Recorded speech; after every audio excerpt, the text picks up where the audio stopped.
The Hunger Games Mockingjay Part 1 takes place right after the events of the second film, Hunger Games Catching Fire. It's about Katniss Everdeen, who is the new symbol of the Mockingjay, and they're trying to revolt against the Capitol, and they're trying to recruit her to become the new Mockingjay, and she's dealing with District 12 being torn down, and just a bunch of other things that are going on with PETA and Gale and everybody else, the tributes. And I don't really remember the events of the Catching Fire that well because I've only seen the film once. So I was trying to put everything together at the film for Hunger Games Mockingjay Part 1, but also have new people in here like Julianne Moore and Philip Seymour Hoffman in here as well. So I was really excited to see Mockingjay Part 1 because I felt like the first Hunger Games was a little bit overrated.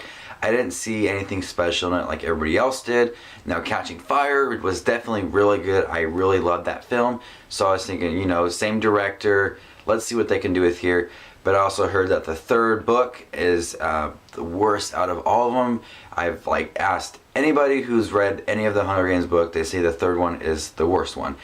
And I can understand why. The film runs in at 2 hours and 3 minutes, and a good hour and 20 minutes of the film is trying to sell the idea of the Mockingjay to the districts so they can revolt against the Capitol. A lot of the film is a crew filming Katniss Everdeen at certain places, certain districts like 7 and 8, looking at the rubble and things that have happened, and she's just standing there trying to sell why we should revolt against the Capitol. And a lot of the film is them with this propaganda trying to film this commercials to revolt against the Capitol, and I think that's where it completely lost me. I did like the idea of, you know, filming these things, but I think they just stretched it out too much. You know, you got this one book, 2 films, you gotta stretch everything out, and they stretched it out too much to where I didn't care. I like that it took away from the love triangle and everything, but you stretched it out too much where I did not care. There is hardly any action in the film, and I think the commercials sold it as a really hardcore action film with a lot of Katniss Everdeen bow and arrow scenes and fighting, but there's hardly any action. And the film honestly did not really pick up to the last 30 minutes.